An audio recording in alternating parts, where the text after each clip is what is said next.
இரண்டாவதாக அவர் எப்படி ஜனங்களை பார்த்தாரு? சொல்லமா, லுக் லைக் ஜீசஸ். எல்லாரும் சேர்ந்து சொல்லமா, லுக் லைக். திரும்ப சொல்லுங்க, லுக் லைக் ஜீசஸ். இயேசுவை போல நாம் மற்றவர்களை பார்ப்போம். என்னுடைய பார்வை இயேசுவின் பார்வையாக இருக்கட்டும். இயேசு எப்படி பார்த்தாரு ஜனங்களை? Constructive mind, not as a critical அல்லது கிரிட்டிசிசம் மைண்டோட பார்க்கல. எப்படி பார்த்தார்னா, ஆக்கப்பூர்வமான மனதோடு பார்த்தார், விமர்சன மனதோடு அல்ல. ஆக்கப்பூர்வமான மனதோடு என்று சொல்லும்போது என்னன்னு சொன்னா, ஒருவர் ஆண்டவர் பார்க்கும்போது அந்த உருவாக்கும் மனதோடு பார்க்கிறார், கட்டி எழுப்பக்கூடிய மனதோடு பார்க்கிறார், ஒருவனை உயர்த்துகிற மனதோடு பார்க்கிறார், ஒருவனை தாழ்த்துகிற மனதோடு பார்க்கல. ஒருவனை எழுப்புகிற மனதோடு பார்க்கிறார், ஒருவனை வீழ்த்துகிற மனதோடு பார்க்கல. ஒருவனை உருவாக்குகிற மனதோடு பார்க்கிறார், ஒருவனை உடைத்து தள்ளுகிற மனதோடு அவர் பார்க்கல. ஒருவன் பாவம் செய்கிறான் சொன்னா அந்த பாவத்தை சரி செய்கிற மனதோடு பார்க்கிறாரே தவிர அவன் மேல இன்னும் குற்றத்தை சுமத்தி இன்னும் பெரிய காரியங்களை செஞ்சு அவனை தண்டிக்கிற மனதோடு பார்க்கவில்லை. கரங்களை தட்டி அப்ப நாமத்தை மகிமைப்படுத்தலாம். எப்படி பார்க்கிறாரு? அந்த பார்வை கன்ஸ்ட்ரக்டிவ் மைண்டாவா இருந்தது அவருக்கு. ஒவ்வொருத்தரையும் பார்க்கிற பார்வை கன்ஸ்ட்ரக்டிவா இருந்தது, உருவாக்குகிற ஆக்கப்பூர்வமான பார்வையா இருந்தது அவருடைய பார்வை. கிரிட்டிசிசம் பார்வை இல்லை. இயேசுவை சுற்றிலும் பல தரப்பட்ட மக்கள் சூழ்ந்திருந்தாங்க. அவர்களில் பலர் இயேசுவை ஏற்றுக்கொண்டவர்களாக இருந்தாங்க, இன்னும் பலர் அவர்களில் பலர் இயேசுவை ஏற்றுக்கொள்ளார்களா இருந்தாங்க. அவர்களில் பலர் இயேசுவை முறுமுறுத்தவர்களா இருந்தாங்க, இயேசுவை குற்றம் கண்டுபிடிக்கிறவர்களாக இருந்தாங்க. இயேசுவை பார்க்கும் போதெல்லாம் குற்றம் கண்டுபிடிக்கிற கண்களோடு மனதோடு பார்த்தாங்க. இயேசுவை பார்க்கும் போதெல்லாம் குறை கண்டுபிடிக்கிற கண்களோடு மனதோடு பார்த்தாங்க. இயேசுவை பார்க்கும் போதெல்லாம் அவர் எப்பொழுது தவறு செய்வார், எப்பொழுது வீழ்வார், எப்பொழுது வார்த்தையை விட்டுடுவார் அப்படின்ற அந்த மனதோடு கண்களோடு பார்த்தார். ஆனால் இயேசு எல்லாரையும் பார்த்தாரு. எப்படி பார்த்தார் தெரியுமா? கன்ஸ்ட்ரக்டிவ் மைண்டோடு, உருவாக்குகிற மனதோடு பார்க்கிறார். கிரிட்டிசிசம் மைண்டோடு பார்க்கல. இங்க ஒரு அழகான சம்பவத்தை நான் உங்களுக்கு சொல்றேன். யோவான் 9வது அதிகாரத்தில் 1-3 வரைக்கும் ஒரு சம்பவம் இருக்கிறது. நான் உங்களுக்கு வாசிக்கிறேன். அவர் அப்புறம் போகையில் பிறவி குருடனாகிய ஒரு மனுஷனை கண்டார். அப்பொழுது அவருடைய சீஷர்கள் அவரை நோக்கி, ரபி, இவன் குருடனாய் பிறந்தது யார் செய்த பாவம்? இவன் செய்த பாவமோ இவனை பெற்றவர்கள் செய்த பாவமோ என்று கேட்டார்கள். இயேசு பிரதியுத்தரமாக, இது இவன் செய்த பாவம் அல்ல, இவனை பெற்றவர்கள் செய்த பாவம் அல்ல, தேவனுடைய கிரியைகள் இவனிடத்தில் வெளிப்படும் பொருட்டு இப்படி பிறந்தான். இன்னைக்கு நம்ம என்ன கேள்வி கேட்கிறோம்? நான் சொன்ன மாதிரி யாராவது ஏதாவது பிறவை குருடனா இருந்தாங்க, நிறைய குருடர்கள் இருக்கிறாங்க, நிறைய முடவர்கள் இருக்கிறாங்க. நம்ம இன்னைக்கு என்ன பண்ணிடுறோம்? கிரிட்டிசிசம் மைண்டோட தான் பார்க்கிறோம், விமர்சன இருதயத்தோடு தான் பார்க்கிறோம், மனதோடு தான் பார்க்கிறோம். கடந்த ஒரு 2 வாரம் 3 வாரம் நினைக்கிறேன், ஒரு குறிப்பிட்ட ஒரு பேச்சாளர், அவர் ஆன்மீக பேச்சாளர், அவர் தமிழ் பேச்சாளர், தமிழ்நாட்டில் ஒரு ஸ்கூல்ல வந்து அதாவது ஸ்கூல்ல வந்து என்கரேஜ்மெண்ட் சில வார்த்தைகளை பசங்களை உற்சாகப்படுத்துறதுக்கு, அவங்கள எக்யூப் பண்றதுக்கான வார்த்தைகளை பேசுறதுக்கு அழைச்சிருக்கிறாங்க. அவங்களுக்கு பிள்ளைங்களுக்கு கொஞ்சம் உற்சாக வார்த்தைகளை சொல்லணும்னு சொல்லி காசு கொடுத்து அழைச்சிருக்கிறாங்க. அப்ப கூப்பிட்டு எவ்வளவு பெரிய கேஸ் ஆகி இப்ப அவர் சிறையில் இருக்கிறாரு. கூப்பிட்டு அழைச்சப்போ பேசிக்கிட்டே இருக்கும்போது திடீர்னு அவர் சொல்றாரு, இன்னைக்கு குருடனாய் பிறக்கிறாங்களே, இன்னைக்கு முடவர்களாம் பிறக்கிறாங்கல்ல, இன்னைக்கு கல்வி இல்லாதவன் காது இல்லாதவங்களாம் பிறக்கிறோமே, இதெல்லாம் எதனால தெரியுமா? முன் ஜென்மத்துல நீங்க செஞ்ச பாவம், போன ஜென்மத்துல நீங்க என்னென்னவோ செஞ்சீங்க, அதனாலதான் இன்னைக்கு குருடனா பிறந்திருக்கிறீங்க. அதனாலதான் இன்னைக்கு நீங்க கண் இல்லாத கால் இல்லாத பிறந்திருக்கிறீங்க, செவி இல்லாதவங்களா, செவி கேட்காதவங்களா பிறந்திருக்கிறீங்க, வாய் இல்லாதவங்களா பிறந்திருக்கிறீங்க. அந்த இடத்துல ஒரு குருடரான ஒரு ஆசிரியர் இருந்திருக்கிறாரு. எவ்வளவு வேதனையா இருந்திருக்கும். எழுந்துட்டாரு. மீட்டிங் நடக்கும் போதே எழுந்துட்டாரு. எழுந்து வந்து, ஏன் இந்த வார்த்தையை நீ சொல்ற? அப்ப நாங்க போன ஜென்மத்துல பாவம் செஞ்சோமா? எவ்வளவு வலி இருந்திருந்தா அவர் எழுந்து வந்து கேள்வி கேட்டிருப்பாரு. அதை நீங்க இப்ப கூட யூடியூப்ல பார்க்கலாம். பேசும்போது கொஞ்சம் கவனமா பேசக்கூடாதா? எவ்வளவு வேதனை இருந்திருக்கும். அப்போ அந்த வார்த்தையை அப்படிப்பட்ட நபர்களுக்கு சொல்லும் பொழுது, சின்ன குழந்தைங்க இன்னைக்கு எத்தனையோ பேர், நான் பைபிள் காலேஜ் படிக்கும் பொழுது அங்கிருந்து அந்த பைபிள் காலேஜ் ஜீவன் பிபி நகர்ல ஒரு மாற்றுத்திறனாளிகளுடைய ஒரு ஸ்கூல் நடத்திக்கிட்டு இருக்கிறாங்க. நான் பஸ்ல வரும்பொழுது அங்க இருக்கிற ஒரு பையன், சுரேஷ்னு சொல்லி ஒரு பையன், நம்ம ஒரு ஏரியா, குறிப்பிட்ட ஏரியாவுக்கு என் கூட தான் வருவான். உனக்கு பேச வராது, காது கேட்காது. ஆனா பஸ்ல நான் உட்காந்துக்கிட்டு என்னால் முடிஞ்ச செய்கையை நான் பண்ணிக்கிட்டு அவங்ககிட்ட பேசுவேன். ஒரு 2 தடவை அவன் வீட்டுக்கு போயிட்டு வந்துக்கிறேன். அப்போ 10-12 வருஷத்துக்கு முன்னாடி. அப்போ அவனை பார்க்கும் போதெல்லாம் என் மனசு அவ்வளோ வேதனைப்படும். அவன் மனசுக்குள்ள எத்தனையோ பேர் அவனை வேற விதமா பார்த்திருக்கும் போது எவ்வளவு துடிச்சிருப்பான் அந்த குழந்தை, சின்ன பையன். இப்போ உற்சாகப்படுத்துறதுக்கு ஒண்ணு கூட்டிட்டு வந்து ஒரு ஸ்கூல்ல பிள்ளைகளை நடத்தும் போது, அந்த பிள்ளைகளில் யாரோ ஒருத்தர் கண்ணு இல்லாம இருந்திருக்கலாம், அல்லது செவி இல்லாம இருந்திருக்கலாம், அல்லது வேற குறைபாடுகளோடு இருந்திருக்கலாம், கால் இல்லாதவங்கள, கை இல்லாதவங்கள இருந்திருக்கலாம். அவனுடைய மனது எவ்வளவு வேதனைப்படும். அப்ப ஜனங்களை நீ எப்படி பார்த்த இன்னைக்கு? அப்ப இவ்வளவு நாள் அவனுக்குள்ள என்ன ஓடிக்கிட்டு இருந்துச்சு? ஜனங்களை விமர்சன இருதயத்தோடு தான் பார்த்திருக்கிற.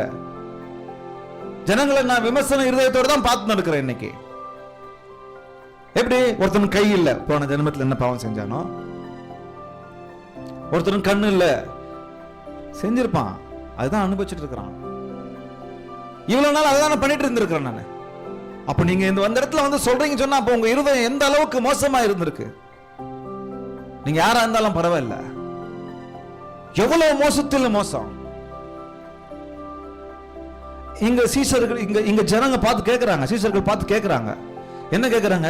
இவன் குருடனாய் பிறந்தது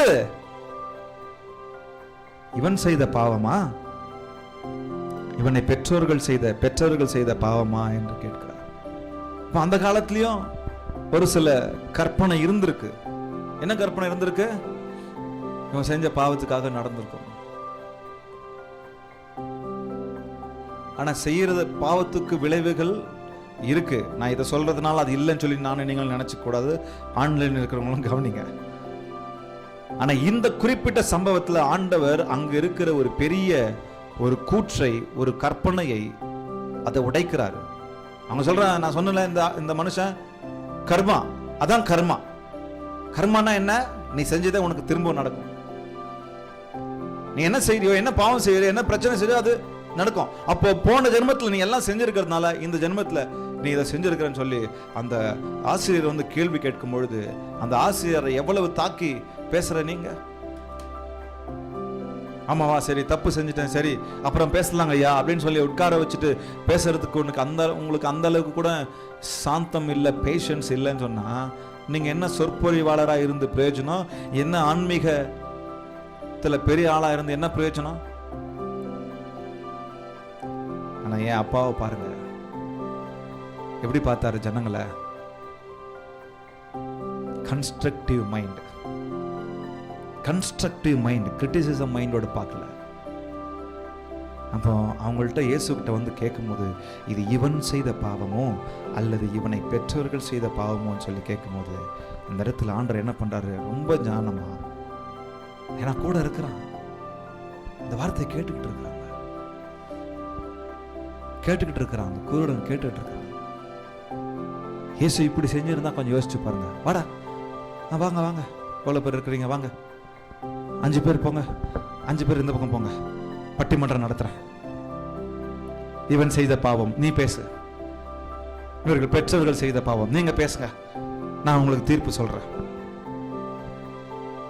எப்படி இருந்திருக்கும்? அந்த குருடனுக்கு எப்படி இருந்திருக்கும்? அந்த மாற்றுத்திறனாளிகளுக்கு எப்படி இருந்திருக்கும்? ஏற்கனவே அந்த மாற்றுத்திறனாளிகளுடைய உள்ளம் அப்படி உடைந்திருக்கும். எப்படி இருந்திருக்கும்? இப்ப இன்னைக்கு இருக்கிற நிலைமை, நம்ம எவ்வளவு பெரிய பிரச்சனையில் இருக்கிறோம், எவ்வளவு பெரிய பாடல் இருக்கிறோம், கடன் பிரச்சனையில, அந்த பிரச்சனை இந்த பிரச்சனையில நம்ம இருக்கிறோம், குடும்பத்துல சண்டை சச்சரவோடு இருக்கிறோம். இதெல்லாம் யார் செஞ்ச பாவமோ? எப்படி இருக்கும்? நம்மளுக்கு வயிறு வலி, வயிறு எரியாது. ஆண்டவர் ஞானமா சொல்றாரு, இது இவன் செய்த பாவமும் அல்ல, இவன் பெற்றோர்கள் செய்த பாவமும் அல்ல. ஒன்னு சொல்றாரு, தேவனுடைய கிரியைகள் இவனிடத்தில் வெளிப்படும் பொருட்டு இப்படி பிறந்தான். ஹல்லேலூயா. ஒரு நாள் இயேசு இந்த ரோட்ல வருவாரு, ஒரு நாள் தேவன் இந்த வீதியில வருவாரு. அன்னைக்கு அவனுடைய கண்ணை தொடுவாரு, அவன் கண்கள் திறக்கப்படும். அதனால அநேகர் ஆண்டவரை மகிமைப்படுத்தி ஆண்டவரை குறித்து அறிந்து கொள்வார்கள். ஒருவேளை இன்னைக்கு நீங்க கேட்டுட்டு இருக்கிறீங்க, ஆன்லைன்ல நீங்க கேட்கலாம். உங்களுடைய பலவீனத்தை நினைத்து, உங்களுடைய மாற்றுத்திறன் காரியங்களை குறித்து நினைத்து, நான் ஏன் இப்படி பிறந்தேன், நான் ஏன் இந்த வீட்டில் பிறந்தேன், நான் ஏன் ஏழையா பிறந்தேன், நான் ஏன் முடவனா பிறந்தேன், நான் ஏன் செவிடனா குருடனா பிறந்தேன், நான் ஏன் கை இல்லாதவனா கால் இல்லாதவனா பிறந்தேன் அப்படின்ற ஒரு காரியத்தை உங்களுக்குள்ளாக யோசிச்சு, இது எல்லாம் என்னுடைய முன்னோர்கள் செய்த பாவம், என்னுடைய பெற்றோர்கள் செய்த பாவம், அல்லது என்னுடைய கர்மா, நான் போன ஜென்மத்தில் செய்த பாவம் அப்படின்னு சொல்லி நீங்க யோசிச்சுட்டு இருக்கலாம். கர்த்தர் உங்களோடு கூட இன்றைக்கு பேசுகிறார். கர்த்தர் உங்களை உங்கள் அந்த காரியத்தின் மூலமாய் நீங்க மகிமைப்படுத்தலாம். பிரதர் நிக், நீங்க கேள்விப்பட்டிருப்பீங்க. பிரதர் நிக், முழு பேர் எனக்கு தெரியல, அவர் அழகா நிக்குன்னு தான் கூப்பிடுவாங்க. அவருக்கு இந்த பக்கம் கை இல்லை, இந்த பக்கம் கால் இல்லை, ரெண்டு பக்கம் கை இல்லை, ரெண்டு கையுமே இல்லை, காலும் இல்லை, ஒரே ஒரு பக்கம் இந்த பென்குயின் இருக்குவான்னு பாருங்க, பென்குயின் அதை போல தான் இருப்பாரு. ஒரு சைடுல கால் இவ்வளவு மாத்திரம் தான் இருக்கும், இவ்வளவு பகுதி தான் அவருக்கு இருக்கிறது.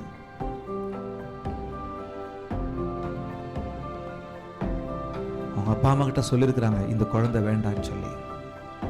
இல்லை, என் குழந்தை எப்படி இருந்தாலும் எனக்கு வேணும். குழந்தை பிறந்துச்சு, அந்த குழந்தைய எவ்வளோ அழகாக வளர்த்துட்டாங்க. இன்னைக்கு என்ன தெரியுமா, நீங்கள் போய் ஆன்லைனில் பிரதர் நிக்குன்னு சொல்லி போட்டு யூடியூப்ல பிரசங்கத்தை தேடி பாருங்க, என்ன அற்புதமா பிரசங்கம் பண்றாரு தெரியுமா? அந்த பிரசங்கம் பண்ணும்போது எவ்வளவு முக மலர்ச்சியோடு பண்றாரு தெரியுமா? கை கால் நல்லா இருக்கிறவங்க கூட அப்படி பண்ண மாட்டாங்க. அப்போ ஜனங்க கேட்டிருக்கலாம், உங்க அப்பா அம்மா என்ன பாவம் செஞ்சாங்களோ, எவ்வளவு கேள்விகள் எழுந்திருக்கலாம். ஆனா அந்த நிலைமையிலும் கர்த்தருக்கு தன் வாழ்க்கையை ஒப்பு கொடுத்து, கர்த்தர் என்னை எப்படி படைத்திருந்தாலும் நான் அதிலே தேவனுடைய நாமத்தை மகிமைப்படுத்துவேன்னு சொல்லி அவ்வளவு அழகா இன்னைக்கு அநேக ஜனங்களுக்கு அவர் பிரசங்கம் பண்றாரு. அவர் பிரசங்கம் பண்ணும்பொழுது இங்க ஒரு டேபிள் போட்டுருவாங்க, அந்த டேபிள்ல அவரை உட்கார வச்சிருவாங்க, உட்கார வைக்க நிற்க வச்சிருவாங்க. அந்த இடத்துல நின்றுக்கிட்டு அவர்கிட்ட இருக்கிற அந்த திறமையோடு அந்த பால் அடிக்கிறது என்ன, அந்த காலோடு பால் அடிக்கிறார், சின்ன காலோடு அந்த பால் அடிக்கிறாரு, போன் எடுத்து பேசுறாரு, நீச்சல் அடிக்கிறாரு, எல்லா வேலையும் தானே செஞ்சுக்கிறாரு. இந்த மாதிரி கேள்வி கேட்டு அவரை முடக்கி, அவரை மனது உடைச்சி, அவரை மேலேயே வர விடாம பண்ணியிருந்தா என்ன நடந்திருக்கும்? இது இவன் செய்த பாவமும் அல்ல, இவன் பெற்றோர்கள் செய்த பாவமும் அல்ல. சீஷர்களுக்குள்ளாக அந்த எண்ணங்கள் இருந்திருக்கும், கர்மா குறித்ததான காரியங்கள் இருந்திருக்கும். ஆனா நான் ஒன்று சொல்லி இந்த விஷயத்தை முடிக்கிறேன். நானும் நீங்களும் செய்கிற பாவத்திற்கான விளைவுகள் எனக்கு உங்களுக்கும் இருக்கு. ஆனா எல்லா சாபத்தையும் பாவத்தையும் அவர் மாற்றுகிறார் நான் மனம் திரும்பும் போது. சில இப்படி நம்ம அந்த நான் செஞ்ச பாவத்திற்கான காரியங்களுக்கான விளைவுகளை அனுபவிக்கும் போது, ஆண்டவரே என்னை மன்னிங்க அப்படின்னு சொல்லி நான் மனம் திரும்பி வருந்தும் போது, இந்த சாபத்தையும் பாவத்தையும் வியாதிகளையும் மாற்ற கர்த்தர் வல்லவராக இருக்கிறார், அதுல சந்தேகமே இல்லை. ஆனால் இந்த இடத்துல ஒரு அளவுல அழகா சொல்றாரு, இது இவன் செய்த பாவமும் அல்ல, பெற்றோர்கள் செய்த பாவமும் அல்ல. கிறிஸ்தவர்களுக்கு மறு ஜென்மம் இல்லை, போன ஜென்மமும் இல்லை. கிறிஸ்தவர்களுக்கு மறு வாழ்வு தான் இருக்கு. கிறிஸ்தவர்களுக்கு மறு நித்திய ஜீவன் என்று ஒன்று இருக்கு, அவ்வளவுதான். நான் இன்னைக்கு இங்க இப்படி பறந்துட்டேன், அடுத்த ஜென்மத்துல காக்காவா குருவியா பிறப்பேன் அப்படின்னு சொல்லி கிறிஸ்தவர்களுக்கு அந்த எண்ணம் இல்ல, தவறு. அது ஒரே வாழ்க்கை, ஒரே ஜீவன், ஒரே ஆத்துமா. இதை காத்துக்கிட்டோம் சொன்னா நித்திய ஜீவன்ல நம்ம இருக்கலாம். அவ்வளவுதான். கிளியரா இருக்குது நம்முடைய உபதேசம். எவ்வளவு அழகா அந்த விஷயத்தை விவரிச்சாரு. கிரிட்டிசிசம் பாருங்க. டைம் ஆயிடுச்சு எனக்கு. அந்த கிரிட்டிசிசம் பாருங்க. யோவான் அந்த வசனம் என்ன சொன்ன நான் உங்களுக்கு, யோவான் 9 அதிகாரத்துல அவனுக்கு கண்களை குருடனை சுகமாக்கிட்டார்ல, அங்க கூட இருந்தவங்க கவனிங்க எப்படி பண்றாங்க தெரியுமா? நீங்க வீட்டுக்கு போய் நீங்க அதை வாசிங்க. யோவான் 9 அதிகாரத்தை நீங்க வீட்டுக்கு போய் நீங்க வாசிங்க. எவ்வளவு மோசத்துல மோசமா இயேசு அவனுக்கு சுகத்தை கொடுத்த பிறகு அவனை கூப்பிடுறாங்க. எப்படிப்பா உனக்கு சுகம் கிடைச்சது? ஜனங்கள் எல்லாம் பாக்குறாங்க. இவன் அங்க பிச்சை எடுத்துக்கிட்டு இருந்தவன்ல, இவன் அங்க கண்ணு தெரியாம இருந்தான் இல்லையா, இவனுக்கு எப்படி சுகம் கிடைச்சது? பரிசேயர்கள்ட்ட கொடுத்துடுறாங்க. அவங்க கேள்வி கேட்கறாங்க, இவனுக்கு யார சுகம் கொடுத்தது? அவர் கொடுத்த சுகம் கொடுத்த நேரம் ஓய்வு நாள். இந்த ஓய்வு நாள்ல போய் கடவுள் சுகம் கொடுத்தாருன்னா அவர் கடவுளே இல்ல, அவன் அசுத்தாவி உள்ளவன் சொல்லி கர்த்தரை கிரிட்டிசிசம் பண்றாங்க. அவ்வளவு மோசத்துல மோசமா ஒருத்தனுக்கு சுகம் கிடைச்சதுன்னு சந்தோஷப்படல அந்த பரிசேயர்கள். ஜனங்கள் ஒருவனுக்கு சுகம் கிடைச்சதுன்னு சந்தோஷப்படல. மாறாக அவன் என்ன பண்றாங்க? ஏன் இன்னைக்கு சுகம் கொடுத்த? ஏன் இன்னைக்கு கண்ணுக்கு திறந்த? ஏன் இன்னைக்கு இந்த விஷயத்தை செஞ்ச? அப்போ திரும்ப அந்த ஜனங்கள் அவனை கேள்வி கேட்டுக்கிட்டே இருக்கிறாங்க. அவங்க தாய் தகப்பனை கூப்பிட்டு கேள்வி கேட்கிறாங்க, எப்படி இவனுக்கு இந்த சுகம் கிடைச்சது? எப்படி இந்த கண்ணு திறக்கப்பட்டது?